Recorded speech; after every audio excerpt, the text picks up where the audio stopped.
A certeza que todo ser humano tem é que um dia sua vida aqui na Terra chegará ao fim. E o que acontece após isso é um grande mistério. Algumas pessoas acreditam que não há nada após a morte física. Outras têm fé que há uma continuação. Neste vídeo, eu vou falar para esse segundo grupo de pessoas, estes que têm uma fé na continuação da existência da vida. Prazer, me chamo Adriano e esse aqui é o canal Urântia Reencontro. Aqui falamos sobre os ensinos espirituais do livro de Urântia, mas não nos limitamos a ele. Trazemos também ensinos da Bíblia e outras literaturas. O nosso foco é te ajudar a se reencontrar com o Pai, com o seu amor divino. Se você tem curiosidade e desejo de conhecer mais sobre isso, saiba que aqui você vai encontrar estímulo e informação. Por isso, seja bem-vindo ao canal e a essa comunidade de buscadores. Clicando no botão abaixo onde está escrito inscreva-se, você se torna um seguidor do canal. Isso significa que você será um dos primeiros a ser avisado quando lançarmos novos vídeos. Estamos também no Instagram e no TikTok, sempre levando essa mensagem. Seria muito bom te ver por lá também. Nesse vídeo, vamos abordar o tema A Mente Humana, um portal para a eternidade.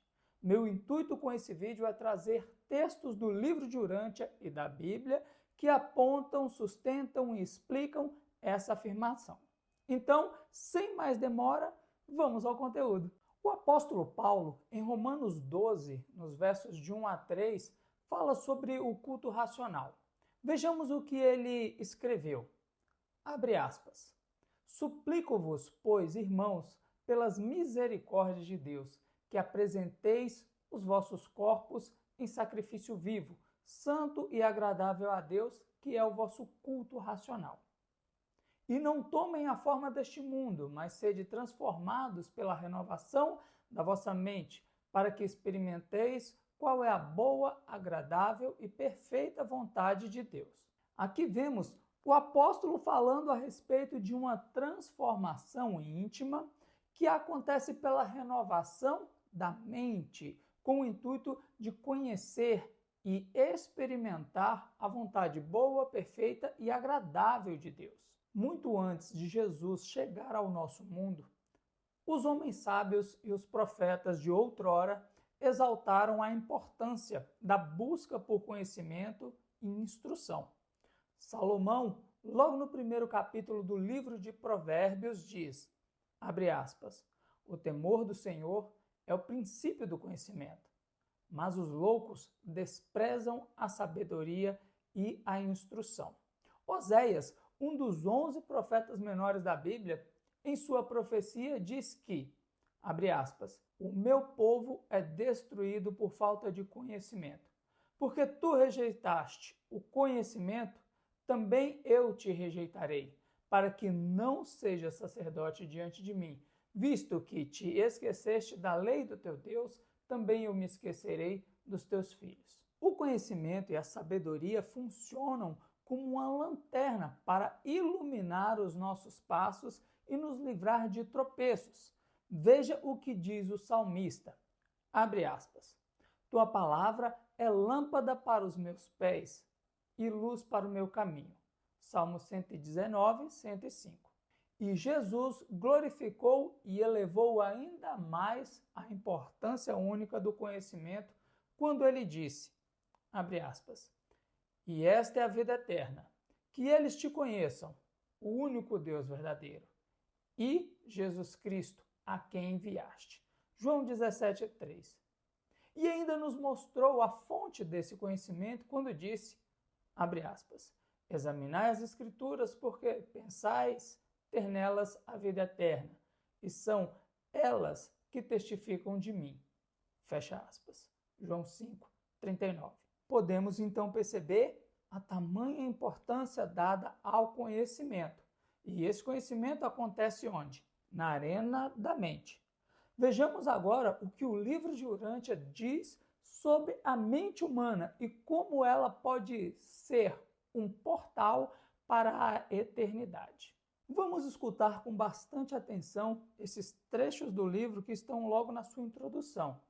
Por eles, já conseguimos entender muita coisa. Ele diz logo no tópico 5 da introdução, sempre com as devidas aspas, ok?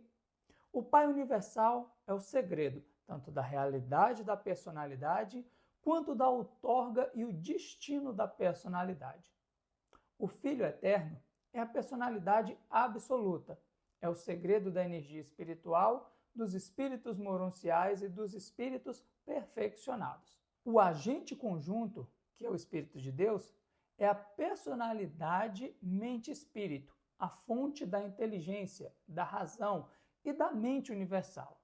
A Ilha do Paraíso, porém, é não pessoal e extra-espiritual, sendo a essência do corpo universal, fonte e centro da matéria física e arquétipo mestre, absoluto da realidade material universal. Essas qualidades da realidade universal estão manifestadas na experiência humana aqui em Urântia, nos níveis que se seguem. Número 1, o corpo, que é o organismo material ou físico do homem, o mecanismo eletroquímico vivo de natureza e origem animal. Número 2, mente, o mecanismo de pensar, perceber e sentir do organismo humano. A experiência total, consciente e inconsciente. A inteligência associada à vida emocional, buscando por meio da adoração e da sabedoria alcançar o nível acima, o do espírito. Vamos fazer uma pausa estratégica aqui. Quero que vocês frisem na mente de vocês os termos por meio da adoração e da sabedoria alcançar o nível acima do espírito, ok? Número 3, espírito. O espírito divino que reside na mente do homem, o ajustador do pensamento. Esse espírito imortal é pré-pessoal. Ele não é uma personalidade, se bem que esteja destinado a transformar-se em uma parte da personalidade da criatura mortal, quando da sua sobrevivência. Mais uma pausa estratégica aqui para um outro ponto-chave. Aqui temos o fragmento divino, um espírito pré-pessoal. Isso significa que ele ainda não tem uma personalidade, ok? As revelações do livro deixam claro que, por ele não ter uma personalidade, o ajustador procura se personalizar. E visto que a criatura mortal, o homem, é um ser material e não espiritual, porém provido de personalidade, pode haver aí uma complementação entre ambos e uma junção entre o ajustador e o ser humano. O ajustador é espírito e o ser humano é personalidade, culminando assim em uma personalidade espiritual com a fusão divino-humana, quando da sobrevivência do indivíduo residido por esse ajustador. Dito isso, vamos dar continuidade ainda na introdução do livro no tópico 5. A alma do homem é uma aquisição experiencial, à medida que a criatura mortal escolhe cumprir a vontade do Pai nos céus. Assim, o espírito que reside o homem torna-se pai de uma nova realidade na experiência humana. A mente mortal e material é a mãe dessa mesma realidade emergente. A substância dessa nova realidade não é nem material, nem espiritual, é moroncial. Essa é a alma emergente e imortal que está destinada a sobreviver à morte física e a iniciar a ascensão ao paraíso. E aqui devemos fazer mais uma pausa porque temos mais um ponto-chave. O processo da formação da nossa alma, descrito aqui como sendo uma aquisição experiencial que acontece à medida que tomamos decisões, ou seja, fazemos escolhas. Guarde bem essa informação, ok? Agora, continuando, vamos para o número 5, que é a personalidade. A personalidade do homem mortal não é corpo, não é mente, não é espírito e também não é alma. A personalidade é a única realidade invariável em meio a uma experiência constantemente mutável da criatura. E ela unifica todos os outros fatores associados à individualidade.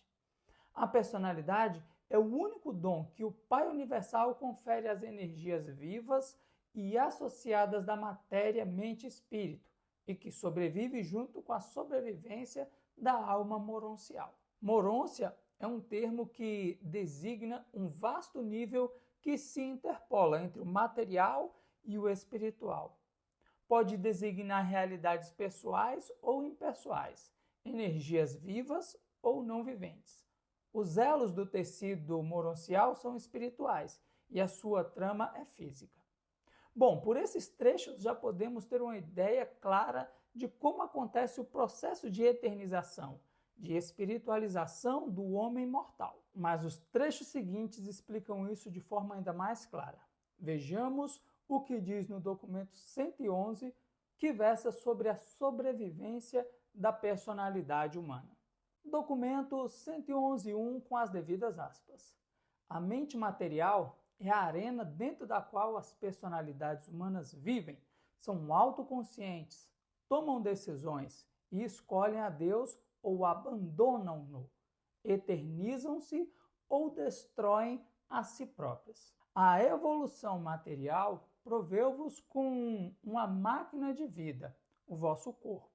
O Pai, Ele próprio dotou-vos com uma realidade espiritual, a mais pura conhecida em todo o universo, o vosso ajustador do pensamento.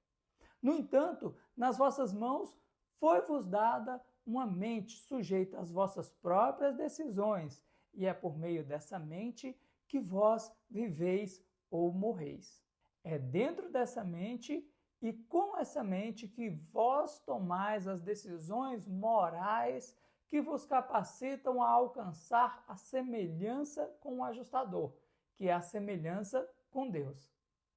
O texto continua, no meu ponto de vista, de uma forma tão transparente e tão coerente que, às vezes, até dispensa a necessidade daquela fé no abstrato. E ele diz que a mente humana é um sistema de intelecto temporário, cedido por empréstimo aos seres humanos para o uso durante o período da vida material. E da forma pela qual usam essa mente, estão aceitando ou rejeitando o potencial de existência eterna. A mente é praticamente tudo que vós tendes da realidade do universo que é submissível à vossa vontade. E a alma, o eu moroncial, irá retratar fielmente as colheitas das decisões temporais que o eu mortal está fazendo. A consciência humana repousa gentilmente sobre o mecanismo eletroquímico abaixo, que é o nosso corpo, e delicadamente toca o sistema de energia espiritual moroncial acima. De nenhum desses dois sistemas o ser humano encontra-se completamente consciente durante a sua vida mortal. Portanto, ele deve trabalhar com a mente da qual é consciente. E não é tanto o que a mente compreende, mas sim o que a mente deseja compreender que assegura a sobrevivência. Não é tanto o que a mente é que se constitui na identificação com o espírito, mas o que a mente está tentando ser. E não é tanto o fato de que o homem seja consciente de Deus que o leva a ascender no universo, mas o fato de que ele aspira a Deus. O que vós sois hoje não é tão importante quanto aquilo em que vos estáis tornando dia a dia e na eternidade. Um breve comentário aqui. Vemos que este é um texto bem didático e claro. Ele nos enche de esperança e de espanto ao mesmo tempo, pois nos dá certeza do amor de Deus e que nos garante a possibilidade da salvação da morte. Porém, ele coloca em nossas mãos a decisão de aceitar que isso aconteça através das nossas decisões morais. E isso se torna uma baita responsabilidade. É ou não é? Acessar esses conhecimentos acaba nos impelindo a um relacionamento mais sincero, mais maduro, mais consciente e mais consistente com Deus. Vejamos também o que Jesus disse no sermão do documento 166, logo no tópico 3, sempre com as devidas aspas. Enquanto Jesus e os 12 conversavam com os mensageiros do reino em Gerasa, um dos fariseus que acreditava nele fez a seguinte pergunta: Senhor, serão poucos ou serão muitos os que realmente se salvarão? E em resposta, Jesus disse: Tem-vos sido ensinado que apenas os filhos de Abraão serão salvos, que apenas os gentios adotados podem esperar salvação, pelo fato de que as Escrituras registrem que entre as hóstias fugidas do Egito, apenas Caleb e Jóshua viveram para entrar na terra prometida. Alguns de vós achais que apenas relativamente poucos, dentre aqueles que buscam o reino do céu, encontrarão sua entrada nele. Mantedes também entre vós outro ditado que contém muita verdade.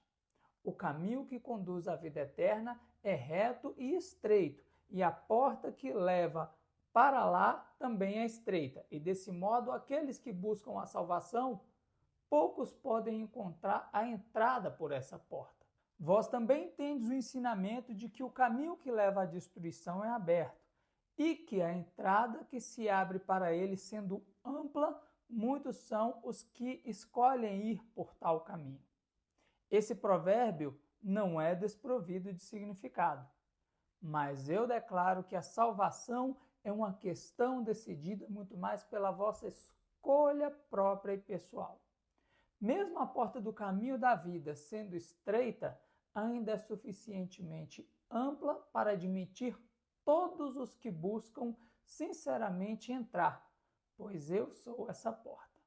E o Filho nunca irá negar a entrada a nenhum filho do universo que, por meio da sua fé, esteja buscando encontrar o Pai por intermédio do Filho.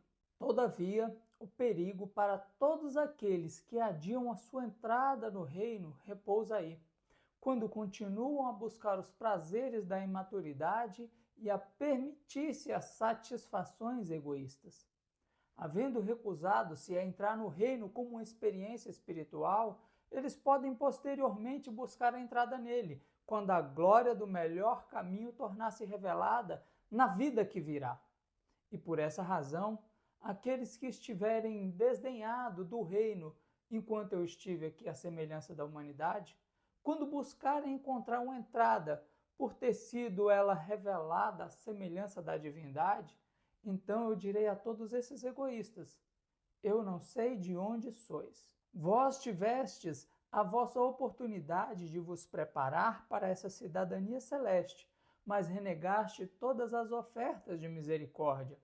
Vós rejeitaste todos os convites para entrar enquanto a porta estava aberta. Agora, para vós que recusastes a salvação, a porta está fechada. Essa porta não está aberta para aqueles que querem entrar no reino pela glória egoísta. A salvação não é para quem não está disposto a pagar o preço da dedicação de todo o seu coração a fazer a vontade do Pai. Quando no vosso espírito e na vossa alma tiverdes dado as costas ao reino do Pai, é inútil com a mente e com o corpo ficar diante dessa porta dizendo: Senhor, abre para nós. Também nós gostaríamos de ser grandes no reino. Então eu declararei que vós não sois do meu aprisco, e não vos recebereis para estardes entre aqueles que lutaram a boa luta da fé e ganharam a recompensa do serviço não egoísta ao reino ainda na terra. E quando disserdes: não bebemos contigo, não comemos contigo, e tu não ensinaste nas nossas ruas, eu novamente declararei que vós sois estrangeiros espirituais, que não fomos companheiros no serviço da ministração da misericórdia do Pai na terra, e que eu não vos conheço, e que então o juiz de toda a terra dirá a vós: afastai-vos de nós, todos vós que desfrutastes das obras da iniquidade. Não temais, contudo, todo aquele que desejar sinceramente encontrar a vida eterna entrando no reino de Deus, certamente encontrará a salvação eterna. Mas vós que estáis renegando essa salvação, algum dia ireis ver os profetas da semente de Abraão, assentar-se com os crentes das nações gentias, nesse reino glorificado, para compartilhar o pão da vida e refrescar-se com a água desse reino. E aqueles que assim tomarem o reino por meio do assalto perseverante de uma fé viva e em poder espiritual, virão do norte, do sul, do leste e do oeste.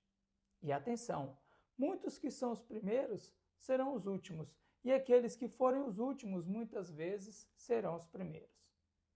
Vamos aos comentários. Bom, meus irmãos, algumas pessoas acham que esse texto se refere única e exclusivamente àqueles ouvintes que estavam escutando Jesus em primeira mão, naquela época em que ele esteve aqui na terra. De fato, ele fala isso, né? Vós que estivesse comigo, né, na minha presença aqui na terra e não participastes do trabalho de anunciar o reino ao Pai, né? Não participaram de uma forma prática com Jesus ali. Mas será que Jesus está se referindo somente a essas pessoas de outrora? Será que as pessoas de agora elas podem viver uma vida à revelia, sem se dedicar ao conhecimento que ele nos revela, através da Bíblia, através do livro de Urântia, através de um contato íntimo com o Espírito que ele enviou após a sua ascensão aos céus? Será que isso serve só para eles? Ou será que esse alerta serve para nós também? Estes são realmente textos de muita autoridade, não é mesmo? As palavras do Mestre mostram que o caminho da salvação é repleto de misericórdia e de bondade divina, mas que depende da nossa vontade sincera e que demonstramos essa nossa vontade pelas decisões morais, práticas de todo o coração em seguir a Deus. Essas decisões que nós tomamos na nossa vida diariamente. Por estes textos, eu noto que realmente a mente humana é o local das tomadas de decisões que mostram ao universo nossa vontade de entrar e permanecer no reino do céu. Esse conhecimento é libertador e, ao mesmo tempo, profundo e muito sério. E você, o que sente ao ouvir essas palavras? Eu gostaria muito de que escrevessem aqui nos comentários. Para você que entendeu a importância desse tema e quer se aprofundar no entendimento dele, quero te fazer um convite. Nós vamos continuar explorando este tema em uma apresentação ao vivo pela sala do Google Meet, onde poderemos tirar dúvidas e entender melhor o que são circuitos mentais espirituais que formam a nossa mente e como a adoração e a sabedoria podem nos fazer alcançar o nível espiritual que está acima de nós. Essa apresentação acontecerá no dia 23/11, que é um sábado, das 15 às 17 horas, e você pode participar de forma totalmente gratuita. Para se inscrever, basta acessar o link que está na descrição desse vídeo e também no primeiro comentário. Hoje podemos entender um pouco sobre como a mente humana se torna um portal para a eternidade. E em nosso encontro ao vivo, vamos aprofundar mais esse conhecimento e ver técnicas práticas para seguir nessa jornada a caminho da vida eterna com o nosso Pai Celestial. Espero que esse vídeo tenha feito sentido para você. Estarei aqui para ler e responder seus comentários e orando para que Deus ilumine e guie sempre a sua mente à medida que você permita isso. Um grande abraço e aguardo você no nosso encontro presencial no dia 23/11. Faça a sua inscrição, o link está aqui embaixo.